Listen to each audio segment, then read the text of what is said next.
Welcome back. You're watching Indian Open. Let's see how the Asian markets are faring at this point in time. Let's take a look at the Hang Seng and the Shanghai, and both of them are advancing in trade by as much as 1%. In fact, Shanghai is up 1.3% for now, so certainly positive cues coming in.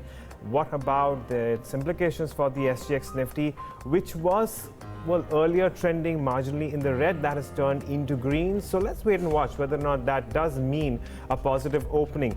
And what better way to start off than to look at the futures and options space. We have Navneet Saluja D'Souza who's standing by to give us an update on the F&O setup. Navneet, good morning. Good morning to both of you. Well, owing to lack of global cues yesterday, we had a tepid session, though Nifty ended marginally in the green. It's an important day because we've also got the weekly options expiry, but largely it was about unwinding on the index futures space. As you can see on Nifty futures, there was unwinding to the tune of about 2%. Premiums came off from levels of 75 to 61. For Bank Nifty, I think for majority of the session, it remained range bound and also ventured into the negative territory. The support for Bank Nifty is at 32,000, considering today's the expiry as well. So watch out for that mark, which it defended yesterday. On the future side, there was unwinding seen there as well. For the volatility index, which was inching higher after reaching those levels of 10.5 to 11, which are the support levels. Yesterday, it cooled off a bit, 11.6, which has actually given a pause to the momentum on the upside, at least, because in the last 10 sessions, Nifty has been trading in that range of about 200 points, but still at lower levels, it should be a comforting sign for the bulls if there is any sort of fresh buying which comes ahead of the budget. Very quickly then, on the option side, the Nifty PCR yesterday inched higher marginally, though 1.14 compared to previous closing of 1.12, telling you that there was more put writing which came into the system. So in terms of maximum open interest for today's expiry, we're looking at 12,300 call, and on the put side, it is the 12,200 put. PCR went up because there was more put writing, and that put writing came in at levels of 12,100 put strike and even the 12,150 put strike, while on the call side, there was more writing which came in at higher levels out of the money strikes like 12,300, also 12,200 for the day. Do watch out for that range of 12,150 to 12,250, and yes, if there is more selling which comes, the 20 DMA will be in focus, which is somewhere about 12,100. Very quickly then, on the stock futures side, a lot of stocks were actually in focus where positions were built. So Adani Ports, which was your top gainer on Nifty, saw short covering on the futures side. Titan fell nearly 3% in trade, shorting seen on the futures side. Max Financial touched a fresh 52-week high in yesterday's trade. Long positions were seen there as well. And tractor sales disappointed from Escorts, which was down 10% for the month of December. Fresh shots were seen. And as we highlighted in our closing show yesterday, Yes Bank has entered into the ban period for today's trading session. So watch out for that one.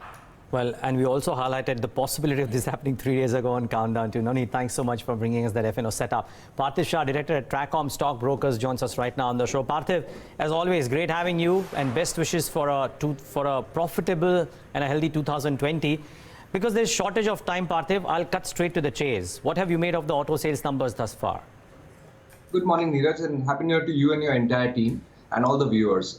See, in terms of the auto sales, Neeraj, I think what we have seen is some signs of green shoots. Yes, I think one was penciling in that December month, especially after the festival sales, will be something which will be terribly bad. But I think what we've seen is both in terms of the wholesale data and also in terms of the data which is emerging, especially from the retail segment, the volume growth trajectory has been a lot better than what most of the analysts had penciled in. And no doubt, I think what we're going to witness is going ahead, a lot of these automakers are going to sacrifice a lot on their margins because they have, in tandem with a lot of dealerships, tried to push in the old inventories. And I think a lot of them, especially in terms of Marutis of the world, they are extremely well positioned for the transition to the Bharat Stage 6 vehicles. And they've already launched a lot of new products. And the good thing is that there is certainly a traction in all of new launches. A lot of old models, I think they're trying to discontinue them. But in new models, I think there's certainly a lot of traction.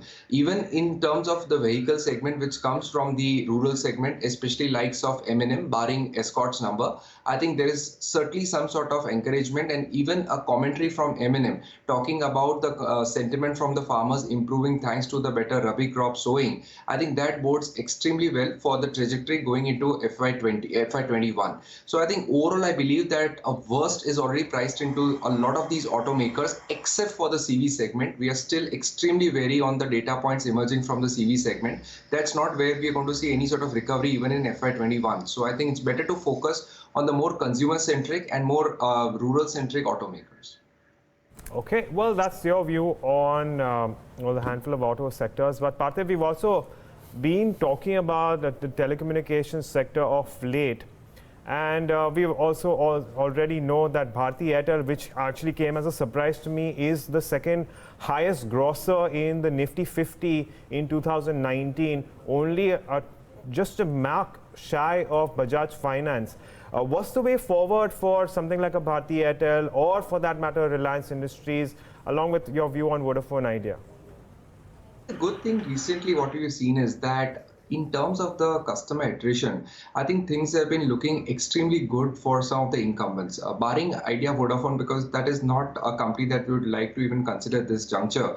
Bharti Airtel has certainly faced off the competition ever since Reliance Jio was launched extremely well. Even if you look at the continuous data trends in terms of how the consumer behavior has been panned out, especially despite the fact that Reliance Jio out of nowhere is now garnering almost 24 to 26% data share, and more importantly the customer share. I think Bharti Airtel has retained the customer base extremely well, and now the advantage that a company like Bharti Airtel is going to witness is the incremental data in the ARPUs, because what you've seen is that ARPUs had gone to as low as 120, 115 levels.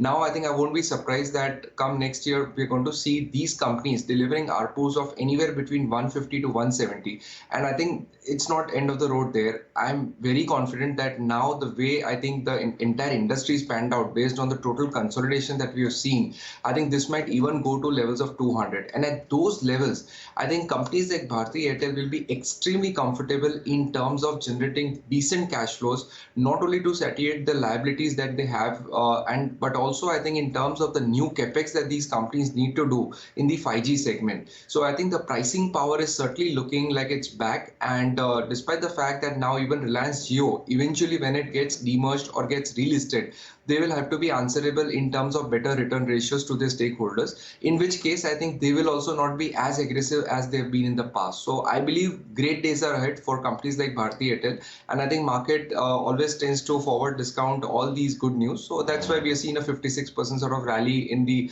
under-owned telcos, especially likes of Bharti Airtel. Okay.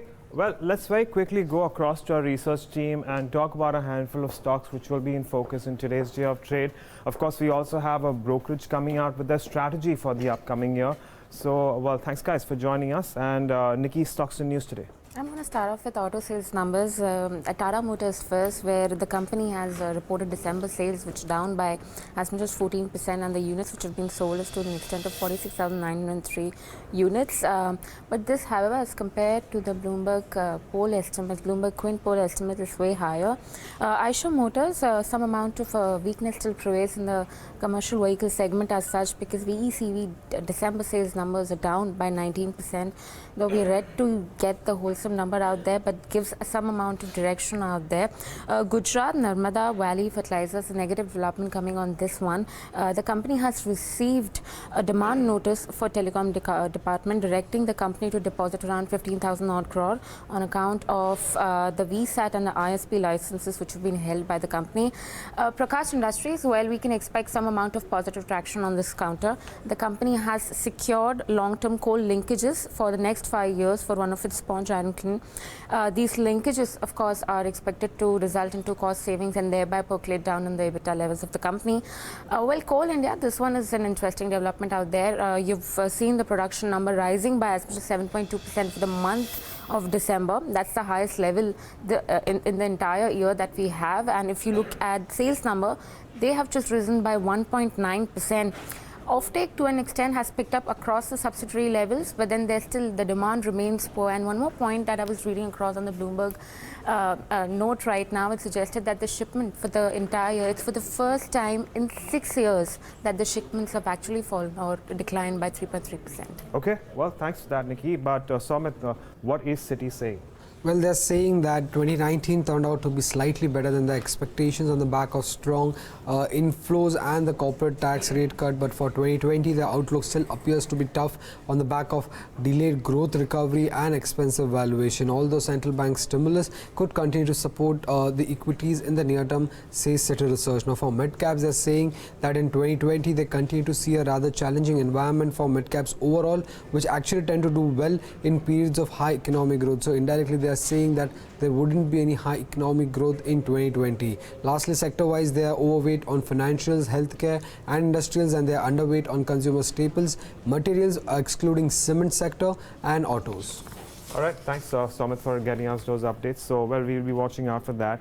But Parthiv, as we move into 2020, tell us about one sector and perhaps one or two stocks from that sector that you feel could do very well in the upcoming year. I think one sector which I feel has been totally left out since last 3 to 4 years has been infrastructure sector. And I think, no doubt, I think it's a very humongous task that the government is talking about spending almost 104 lakh crore over the next 5 years.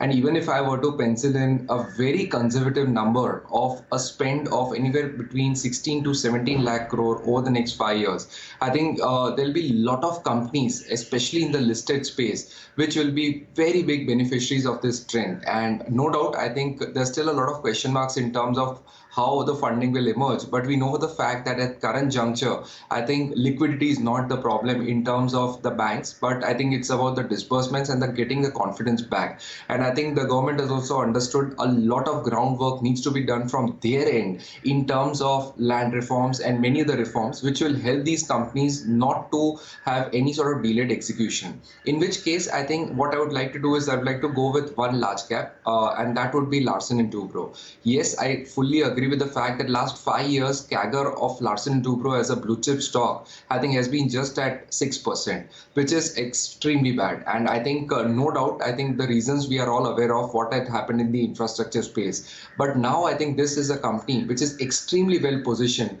going ahead to improve its execution, to improve its net working capital cycle. And with all the steps that the government will be taking, I think certainly this is one company which has the capability to increase over a period of time its current order book of 2.5 lakh crore to somewhere around 3 to 3.5 lakh crore. And I think if this company starts showing this 20-25% growth that it used to show back in 2003 to 2007 trend, I think it can certainly deserve a lot better multiples than what it is getting right now. And the current multiples are at a 5-year low in terms of at a 20% discount to its 5-year average. So L&T is one company that we like. Also what we like is PSP projects.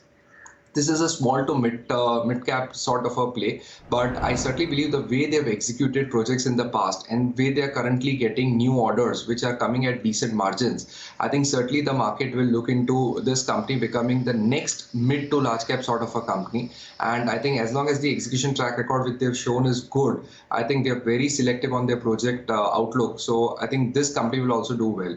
And one segment that I feel where there's a lot of government traction is affordable housing. And the way to play it is not with the real estate developers, but through a lot of proxies. And out of those proxies, we like Supreme Industries. I think they have been doing extremely well and still they are in a capex mode. And the volume growth has been quite decent. They have managed the inventories quite well. Valuations are not expensive if I look in terms of the past 5 years average. So I believe Supreme Industries is extremely well placed to do give very good shareholder returns.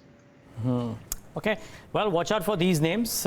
Maybe we'll talk about Supreme Industries in slight more detail with Parthiv, but it's about time that we get in our technical experts on board and our derivative experts on board to try and talk about what to do in a scenario like this. It's expiry day. Hemen Kapadia of KRChoksey to talk about both the derivatives and their technicals, and as is Amit Gupta, Vice President and Head of Derivatives at ICICI Securities. Gentlemen, both of you, thanks so much for joining in. Hemen, a flat start anticipated, but Asia, whatever is on, is doing well. Would you build long positions this morning? Good morning to you.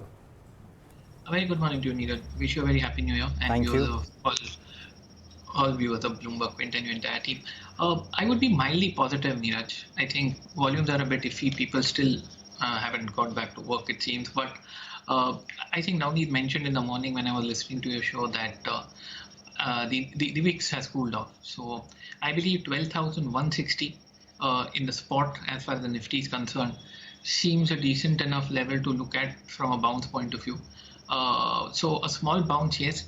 A slight negative overhang because we haven't been able to take out 12,300. I think it's going to take a few days before that happens. So a range of 12,120, 12,300 is on the anvil. So coming back to your main question, yes, a small bounce. So I'd play for that bounce for the Nifty as well as the Bank Nifty, and the slightly lower wick should prevent a major downside or cool off.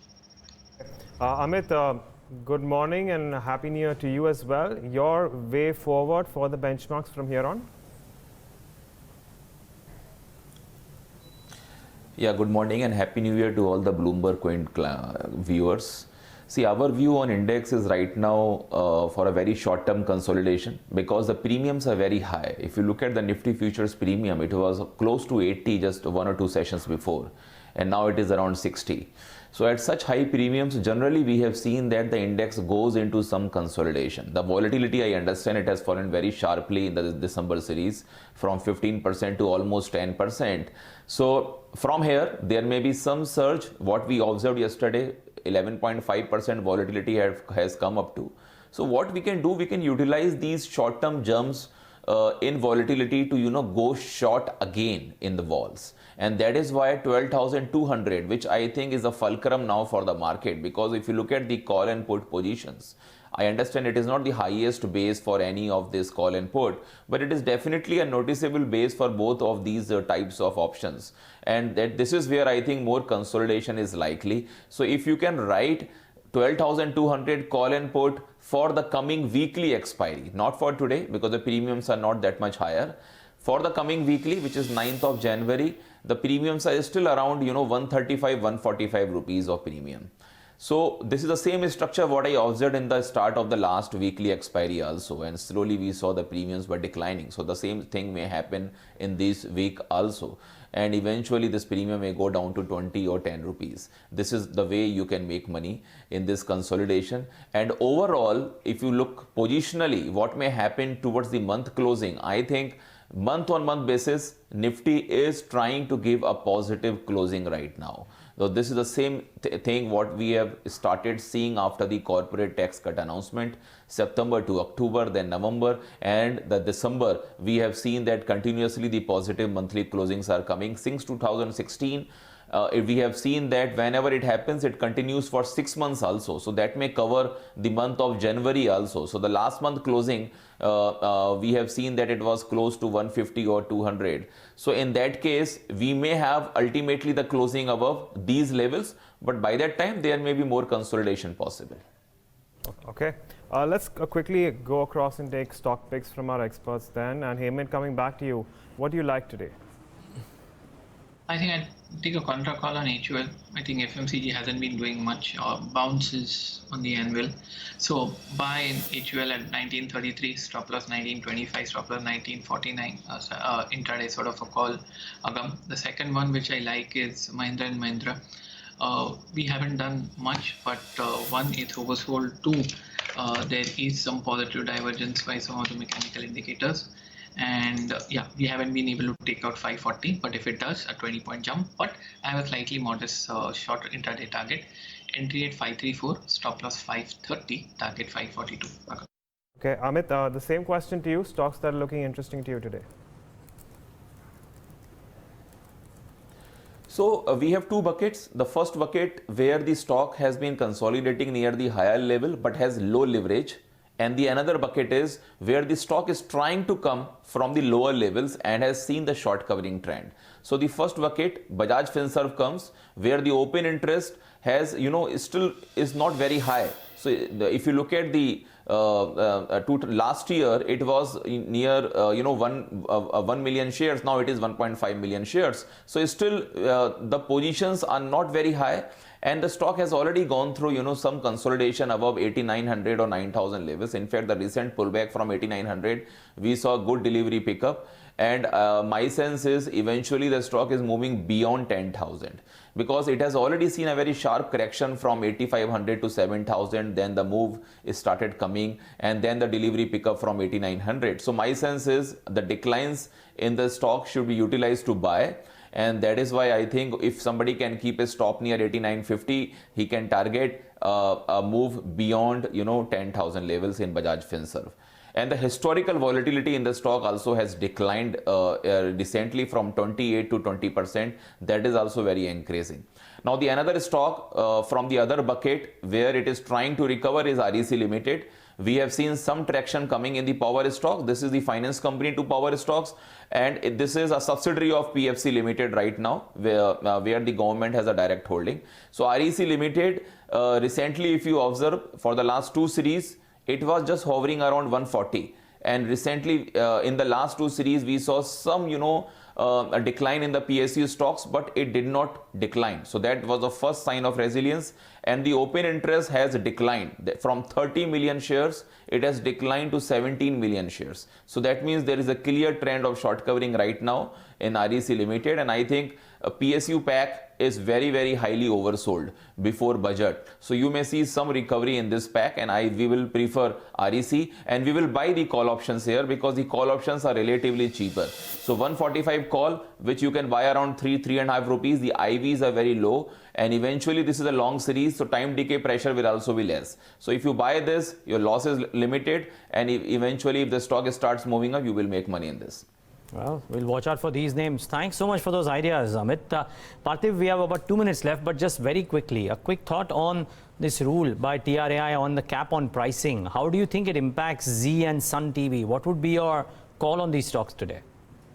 See, Neeraj, very unfortunately, whenever we have seen regulators intervening beyond requirement in terms of trying to cap on pricing, just I think to soothe the consumers, because I think consumers also at times want quality, and they want quality at a very low price, which I think is a rare combination. And now from 100 channels to 200 channels, this is certainly going to put pressure on this entire sector, and as such we are seeing a lot of transitioning happening in this sector, and we are also awaiting the huge rollout of Reliance Jio through their fiber network for broadcasting into these channels, and how predatorily they price it. So I think we are a little wary, and it's better to stay away in this sector, because as such likes of Sun and Zee, I think they've had their own issues internally, and despite whatever growth that they've shown recently and the valuations they're quoting at, I think I really doubt there'll be any major trigger for these stocks to do well in future.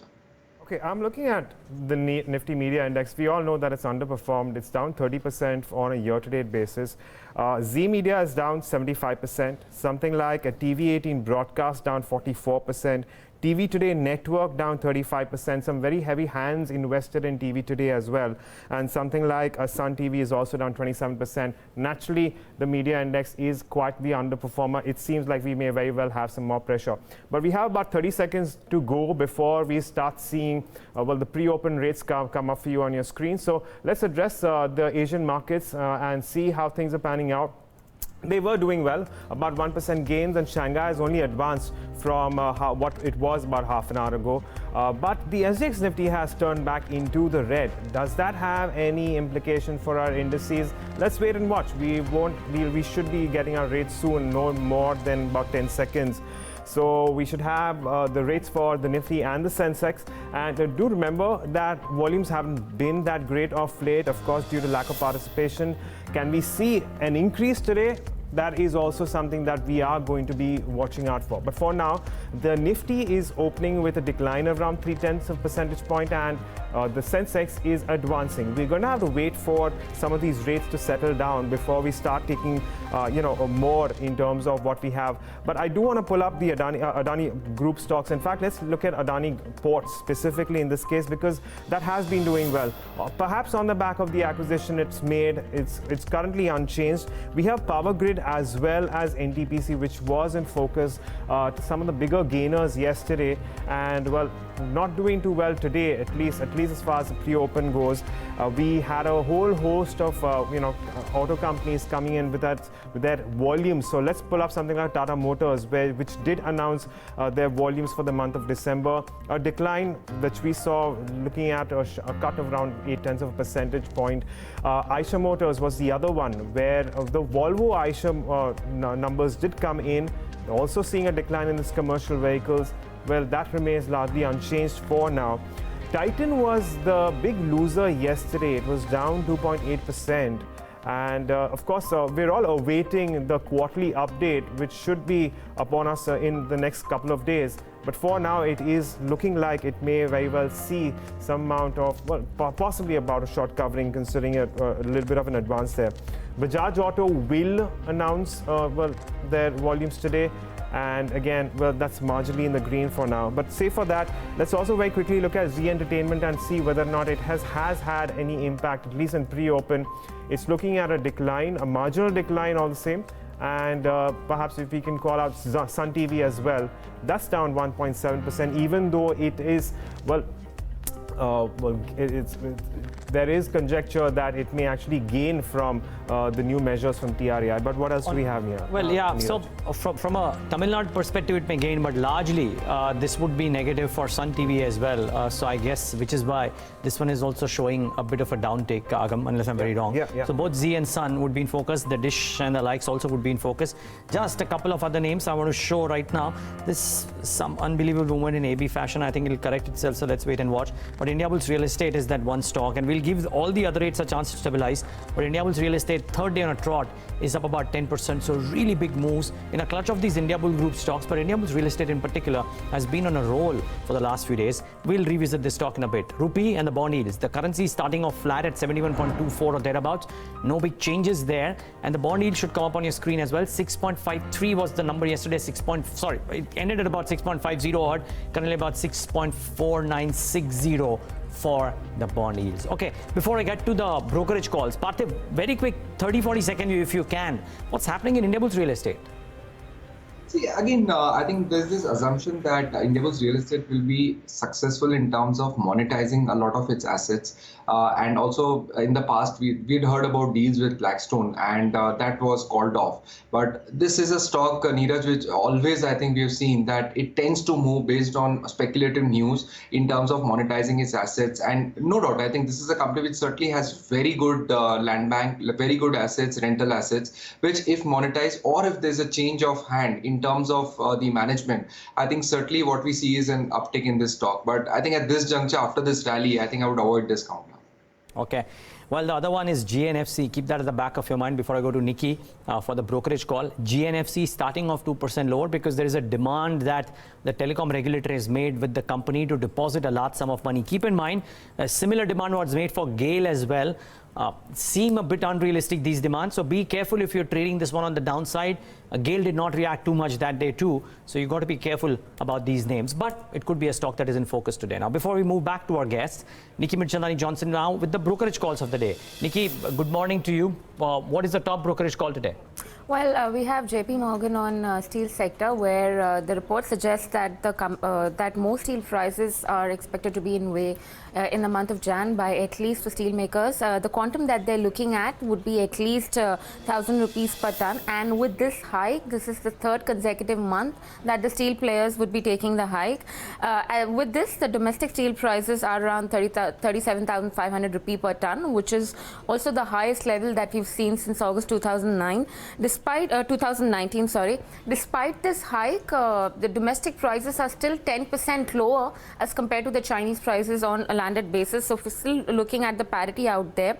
And the note has further suggested that they see a scope of price hike over the next 2 months due to higher Chinese HRC export prices and the Odisha iron ore mines, because these players, especially the iron ore miners in Odisha, have been hiking prices, which is a key raw material for steel. They also expect that these hikes are expected to support steel stock performance. They expect a very strong Q4, given that the price hike have been taking place since October, November. And with this kind of price hike, steel stocks are expected to enter an upgrade cycle. Neeraj, remember sometime back in September, we had spoken about how steel companies' valuations were at trough and recovery was expected to follow suit, which was followed by a note that we did also at the start of the December saying that steel sector was now turning around the corners, suggesting that the price hikes are expected to continue in the near term. Okay, Nikki, thanks for joining us and getting us the brokerage call for the day. That's JP Morgan on the steel sector. But Amit, let me come to you. We have seen a lot of traction in the Adani Group stocks of late. Any of these companies that stands out for you? So I think for a little, medium-term perspective, I think Adani Port can be looked at, because I have seen whenever it has come down closer to 360, 370 before also, because 2015 it was finding a lot of resistance near these levels, and finally the breakout came, and now whenever it falls closer to these levels in the last 1 or 2 years, there is good buying happening. Now this time what has happened, this time the OI has got doubled. So we have seen that the positions, outstanding positions in futures, it has moved up very sharply near these levels. So my sense is again that buying momentum can emerge eventually in the stock. So from here again the move beyond 400 is likely. It has not been able to give a final breakout yet, but my sense is, and because a lot of acquisition news have been coming in the stock, so it has been broadly in the range, but it is at the lower band. So I will buy the stock at these levels and I will look for a target beyond 400, just looking at the kind of positions have been formed recently. Hemen, the steel stocks, and Nikki was talking about how JP Morgan believes steel companies will raise prices. The stocks look like starting off well today. JSW and Tata Steel in the thick of things, the others too. Any trade here? I believe there's a minor consolidation going on. If I were to be positional, then I guess both JSW and Tata Steel would be interesting buy. But despite whatever Nikki said, I feel that the small consolidation not yet over. So I'd hold back just a bit. I'd wait for a decline. Or, okay, if you're talking about JSW, I'd wait for a closing about 274, or I'd wait for 262. Currently, I think it's in a no trade zone. Okay, Hemen, very quickly, two stocks on which a chart check would be interesting. One of them is a mid cap, Kalpataru Power. The other one is a large cap, HDFC Limited. Kalpataru Power looks interesting. Short-term bottom in place, medium-term stability. Wait for a decline to cool off. Long-term picture looks shaky. Not a compelling choice at the moment. HDFC 9 trading session sideways movement, breakout above 2450. Outlook seems a bit iffy. Intraday outlook positive, sideways. Okay, I'm going to stay with the power sector, but I'm going to take up NTPC with Amit, if that's on. Amit, what's your view here? It's currently, of course, at least in today's day of trade, and the pre-open is not doing too much, but I believe you do have a view here. So if you look at yesterday's session only, there was a very hefty closer in short positions.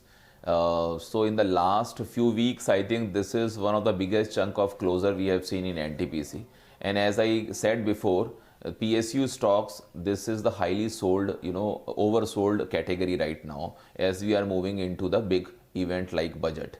So there will be some possibility of pullback, and recently there was a news the government may not dilute much beyond certain level because they are in Bharat 22 and the holding is lower. So this stock, and I think PFC also. So there that may also be one of the kick, but overall I think the power space relatively is looking better, where we have seen some traction coming back in the last 1 or 2 sessions, and this is where I think the downside from these levels in NTPC may not be there. So if you are trying to go long, possibly that can be seen for another 3 or 4% kind of move. Yes. Okay. Gentlemen, stay on. We're minutes away from market open. Let's tell you all that you need to know to stay ahead in trade today. First up, Tata Motors has reported a 14% drop in its overall sales numbers, but better than estimates. Volvo Eicher December sales too reported a 19.1% drop compared to last year. And media stocks are in focus after the telecom regulator capped pay channels and a number of bouquet channels offered by broadcasters.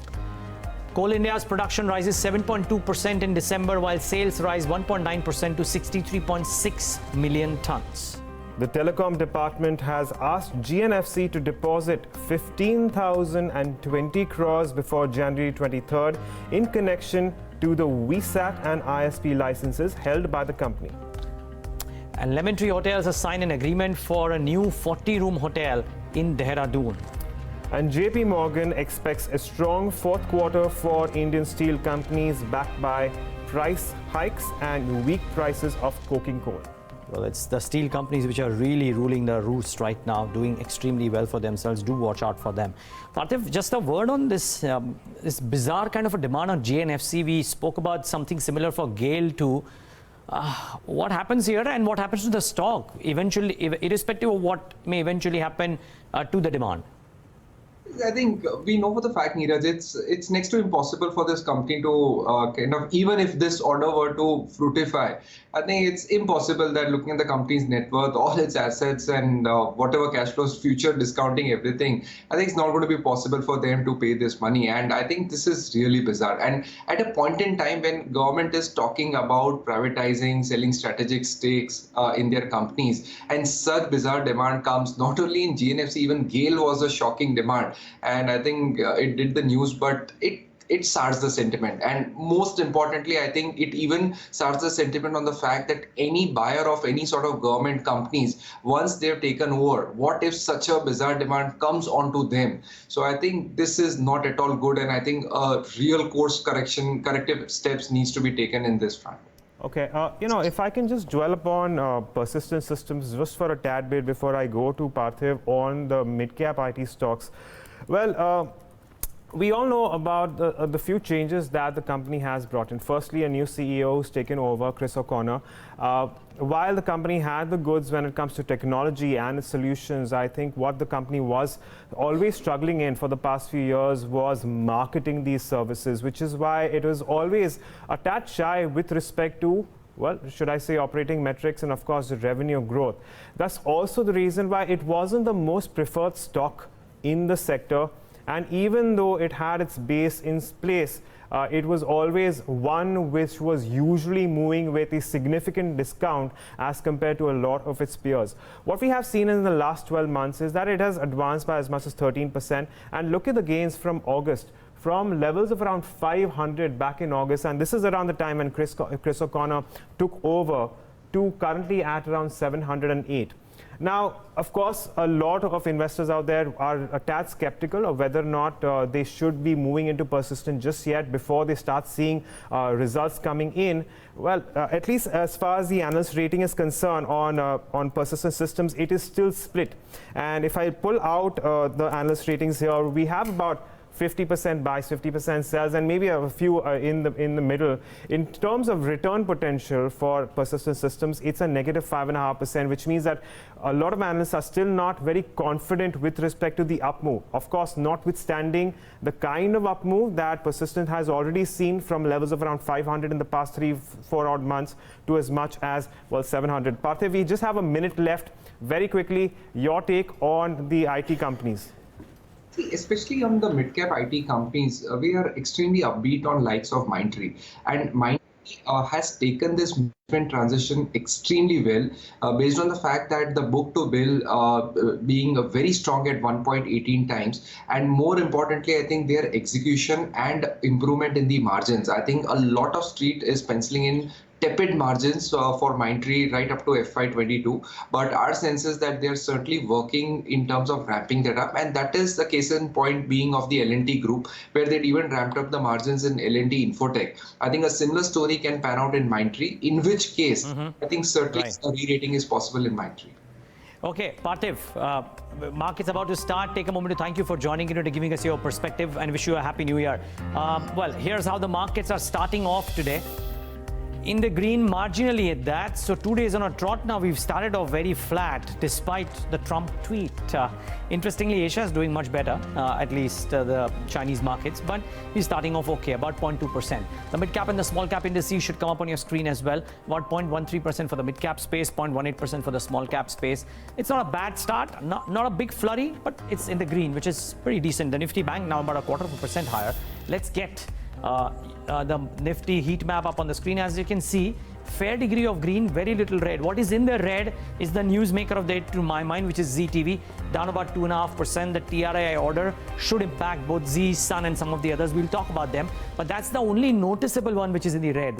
Nothing too much which is otherwise losing out. What is gaining? The steel companies, actually metals by and large. So JSW, Tata Steel, Vedanta, Hindalco, whether it's due to this whole trade resolution in Chinese markets doing well, or due to the reports that are coming in about steel companies raising prices, all of these are doing well. Bharti Airtel, a little bit in the green, Hero MotoCorp marginally in the green, Reliance Industries marginally in the green. So a lot of stocks having some very minor moves. The ones to monitor are the metal names on the upside and ZTV on the downside. Speaking of Z, I think it's important to highlight what the media companies are up to. Very quick checks out here. We have Nilesh Shah of Kotak AMC waiting by as well to talk, and we'll get in top calls from our technical experts. But very quickly, the pricing cap on some of these media companies, and Sun TV starts off 5% lower. Z has about a 2.5% downtick, but Sun has gotten smashed on open in the session today. What about stocks which are actually doing well over the last few days? Let's try and talk about them as well. KR Ratings, another 3.5% higher, so really big move. Alkyl Amines is now at 1117, and APL Apollo is knocking on the doors of 1900. So 2 or 3 names which have been hitting fresh highs and are continuing to move up. Agam, what are you spotting? Oh, well, it's the Indiabulls companies, Indiabulls Real Estate specifically, which is up another 9%. Indiabulls Integrated locked in an upper circuit of around 5%. We have the likes of Adani Green. There's no stopping this one, is there? It's up another 4% and it's at around 182. KR Ratings continuing to advance, and SAIL is the other one from the steel sector, which is doing well in today's day of trade, up by as much as 3%. We do have pressure in Dishman Carbogen, further pressure in fact, down another 2.5%. And besides the your big media companies like Z Entertainment and Sun, there is also pressure in something like perhaps a Network 18, or for that matter a TV Today, which is also looking at a tad bit of disappointment. Network 18 surprisingly is showing me a different rate here, and as is the case for TV Today. But yeah, well, on green, well, that of course is a positive. And on the whole, well, otherwise it's looking like a fairly stable day with more gainers as compared to losers, Neeraj. Yeah, well, but the start is pretty decent, so not bad going at all. And if we do have our technical experts, quick 30-second views from both our experts. Gentlemen, we need to wrap up this conversation, but very quickly, Hemen, to you, your top call for the morning as we've started off 0.25% higher. Reliance Industries, Neeraj, intraday long. Okay, and that's as quick as it can get. But Reliance Industries is Hemen's top call, and intraday long position from him. Amit, to you as well, your top call for the morning. So I think if real estate or metals, have started performing, we should look at the lenders, which is particularly from the NBFC space. So private, I think HDFC Limited looks much better. It has already given a breakout. The rollovers recently were really very strong, and I think the stock is heading towards 2500 in the coming session. So this is where I think you can make money. So even if you are buying the stock and shorting Nifty, because I think it is going to outperform the index, you will get an alpha out of this, and you will hedge your positions also, because Nifty may go into some consolidation also. Interesting thoughts. Gentlemen, both of you, thank you so much for taking the time out, and wish you and your teams the happy 2020. Well, get in a very special voice. Nilesh Shah, Managing Director and CEO at Kotak Mahindra AMC, joins us. More importantly, at the start of the year. And Nilesh, it's always good to have you, but more so at the start of the year. Let's try and do some gazing. Just wondering, how are you? What is your thoughts on what we could do in the near to the medium term? Because all the high frequency indicators, Nilesh, are showing a bit of a mixed trend, isn't it? The GST revenues are looking like on the mend. Auto sales, which were looking like on the mend, have just cooled off a little bit as well. And conflicting views coming in on the economic indicators that have come out in the last couple of months. Undoubtedly, Neeraj, the data has been fairly confusing. On one side, GST collections are finally seems to be bottoming out, but the core industry growth is still negative. I think we can divide problems in probably 2-3 compartments. One is related to financials. For example, the credit flow in economy has slowed down dramatically. RBI's own data suggested fund flow to commercial sector in April to mid-September 2019 coming down by 88% from about 7,36,000 crore to 90,995 crore. Whenever credit contracts by such amount, obviously growth is likely to suffer. The second thing could be related to trade deficit with China. Over the years, those trade deficits have ballooned from virtually nothing to now $58 billion officially, with Hawala maybe $62 billion, with exports routed from Vietnam, Bangladesh, maybe $70 billion. We don't know the number, but it's upwards of $58 billion for sure. When you are converting your manufacturers to traders, jobs goes out, obviously growth suffers. The third thing could be related to some of the steps which we have taken in order to streamline our economy. For example, NPAs have been cleaned out. Earlier, it was easy to get a loan and set up business without worrying about when the repayments have to be made. Today, that's difficult.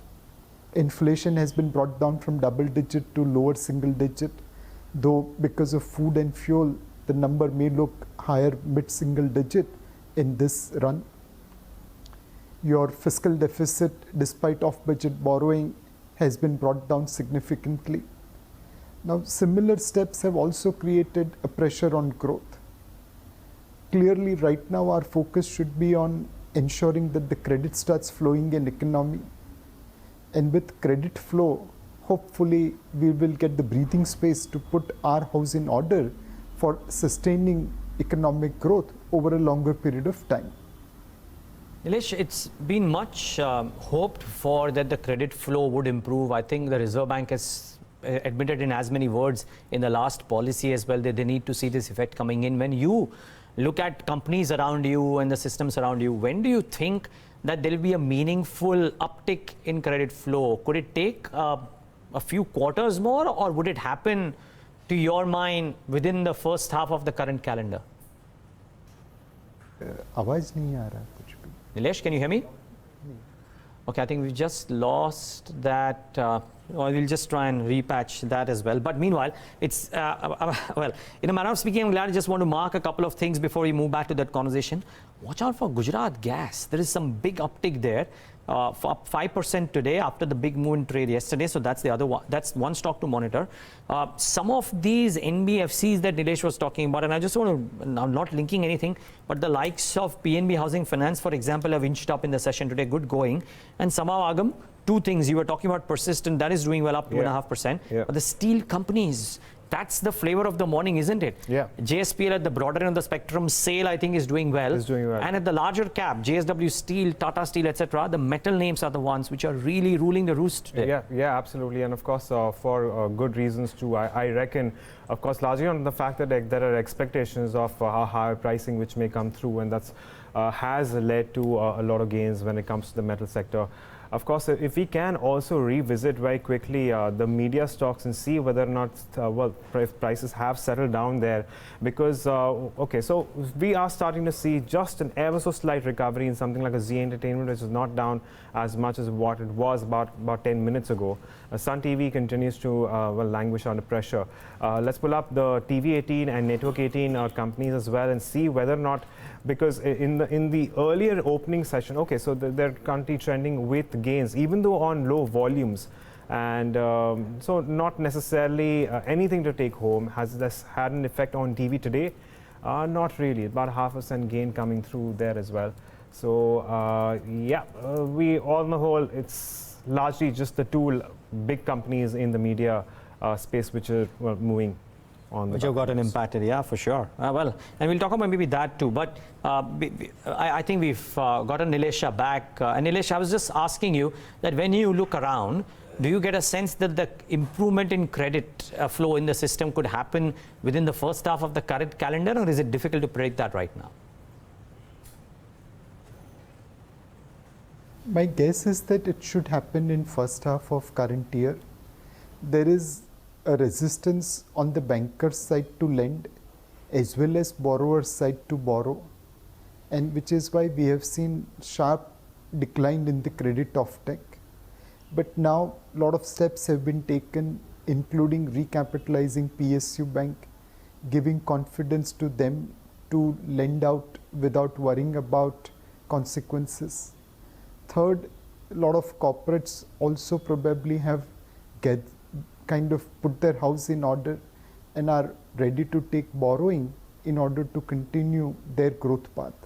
So we will see gradual calibrated improvement in credit offtake.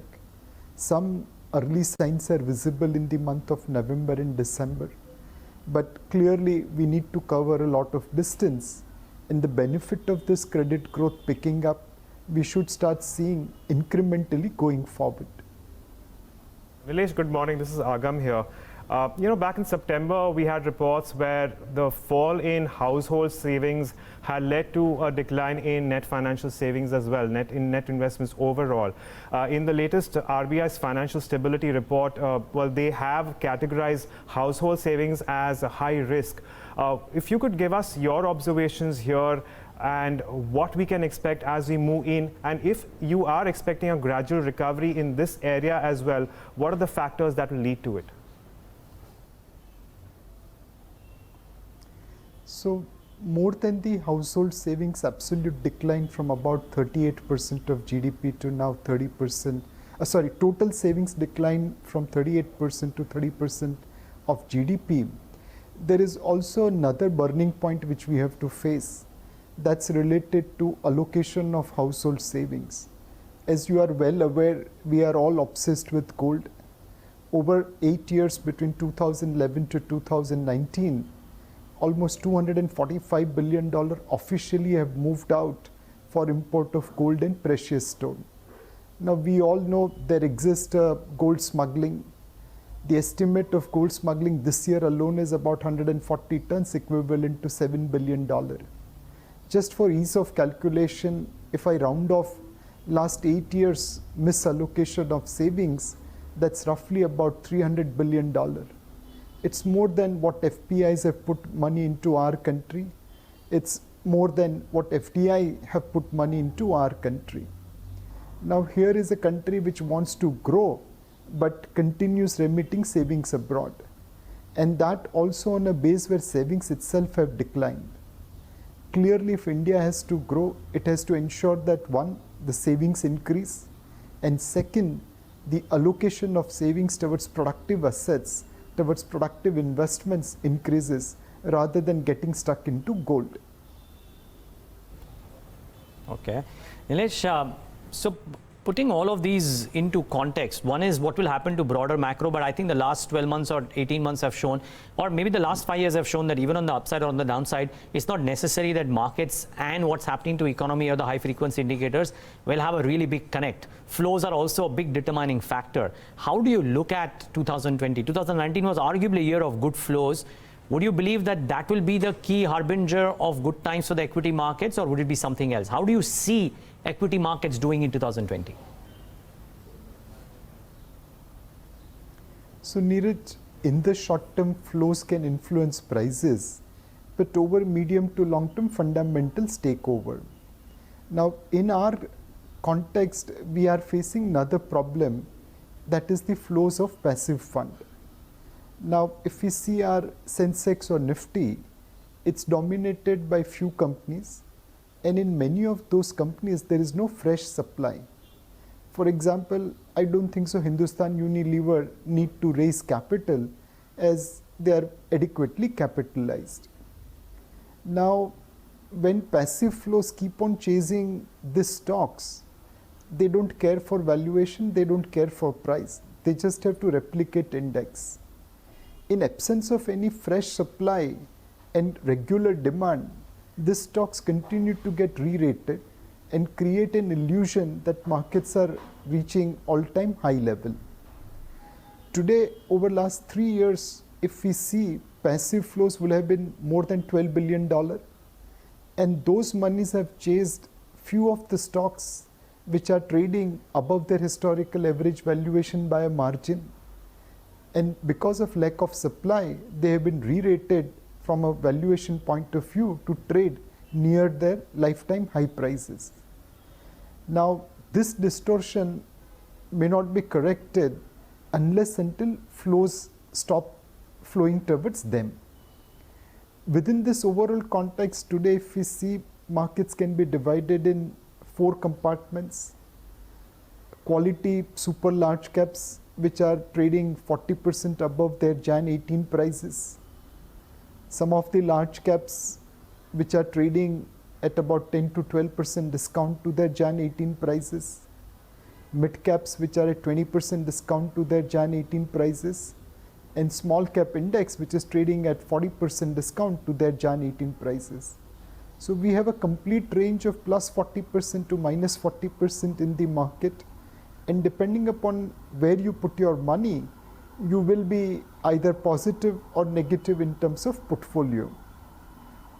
We believe this will continue in 2020 also, and it's going to be an interesting year as some money will move from large cap quality stocks despite passive money chasing them into small and mid cap because valuation there is looking attractive. This is not a trade of today, tomorrow, but hopefully it will be a trade over next 6 to 8 months where we will see money shifting from expensive quality large cap stocks towards cheaper but well run small and mid cap stocks. This trend should give return in 2020. Just the only question or follow-up that I have there, Nilesh, is what about those large caps which might be expensive but are showing high growth, and a lot of financial names fall in that bucket. They are also companies which are having paper supply, unlike an HUL example that you gave. What happens to that particular pocket? So if we see financial services, there the broad trend is where private sector is gaining market share from public sector. If we see, and Mint carried an article on how private sector banks have captured majority of term deposits compared to public sector banks over last 5-6 years.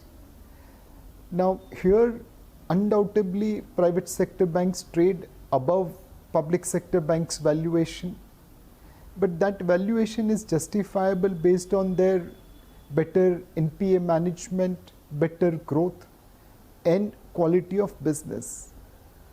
Since public sector banks are fairly large in size and they still have dominating market share, this trend of private sector banks gaining market share over public sector bank is likely to continue, and that growth can continue to support higher valuation of private sector firms despite regular supply over next couple of years. The problem for them will come when the growth rate will start falling, but at least in the near to medium term the growth rate should sustain based on gaining of market share away from public sector banks. Okay, Nilesh, so based on all that you've spoken to us right now, just speaking with pertaining to only in the Indian equity markets, where do you think the funds could flow? Where do you think there could be reallocation moving and getting out of sectors, and what sectors do you think could see more money coming in? Agam, we think this is the year where you will have to be far more bottom-up oriented rather than top-down. We have seen wide divergence between a good run company vis-a-vis, let's say, not so good run company. So you will have to be far more bottom-up this year compared to past in order to make money. With that caveat, we still think the opportunity to make money across market cap is more in small and mid cap rather than large cap. But do remember that passive fund flow can keep quality large caps expensive and above historical average valuations for a long time to come if those flows continue. Second, right, please go from on. a sectoral point of view, we think financials. From a sectoral point of view, we think financial services looks appropriate, and not only in lending business but also on non-lending side, including general insurance. We believe chemical and specialty chemical is one more sector where China is vacating space because of pollution issues, and Indian companies have a great opportunity. It's almost similar to Y2K opportunity of IT company. There is a vast market and Indians have the necessary skill. The third sector where we believe there could be interesting opportunities related to building materials. The real estate and construction sectors are bottoming out, and there should be nascent recovery on a gradual basis. Instead of playing real estate companies, it might be better playing building materials company where governance standards are far better. So these are some of the sectors where we are looking to be overweight in order to outperform the broad indices. There are a couple of things which is worth avoiding, and clearly the message in 2019 was that any company where corporate governance standards were debatable or doubtful, it was best avoiding them. I think the same trend will continue in 2020.